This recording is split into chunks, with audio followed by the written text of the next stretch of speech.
Agencies వల్లనే సాధ్యం కాదు. దీని మొత్తం కూటమి ప్రభుత్వము ప్రజల విశ్వాసాన్ని తీసుకొని కేంద్ర ప్రభుత్వ సంస్థలు ఇన్వాల్వ్ కావాలి. ఏంటి ఇలాంటి వాళ్ళు రాజకీయాల్లో కొనసాగించటం? క్రిమినల్ ఏంటి అంతా? వంశీ ఏంటండి? వంశీ చరిత్ర ఏంటండి? ఏం చేశాడు? హైదరాబాద్లో ఏం చేశాడు? గన్నవరంలో ఏం చేశాడు?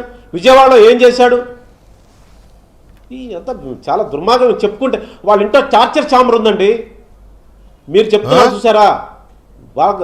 మీరు చెప్పిన ఒక 3-4 పేర్లు, మీరు చదివిన 3-4 పేర్లు నేను చదవటం బాగుండదు. వాళ్ళ ఇళ్లలో వంశీ ఇంట్లో ఇంకా 2-3 మా గుంటూరు జిల్లా రాజకీయ నాయకుల ఇళ్లలో ఒక టార్చర్ ఛాంబర్ ఉంటుంది. తీసుకెళ్లి పోలీసుల ముందే ఇంట్లో కొడతారండి. లాంటి కర్రలు దీనిదాకా పోలీసులు లాంటి కుర్రోళ్ళు ఉంటారు వాళ్ళ దగ్గర. Torture chamber is there.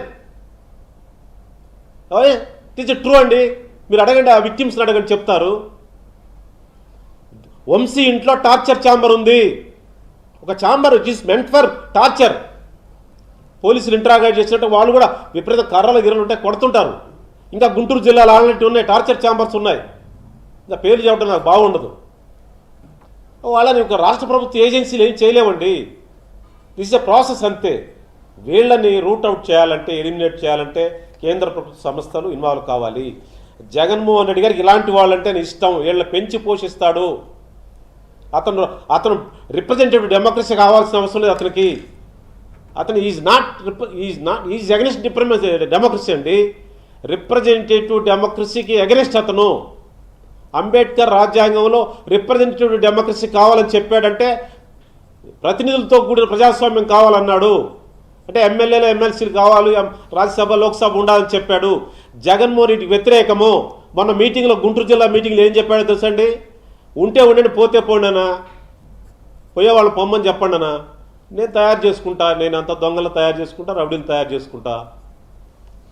అవును, మరి మర్యాదస్తులు ఉంటే కాదు డైరెక్ట్ చెప్పాడు. బుద్ధిమంతులు తయారు చేయడం కష్టం, కానీ అలాంటి వాళ్ళు పాలిటిక్స్ రౌడీని తయారు చేయడం ఎంతసేపు చాలా ఈజీ.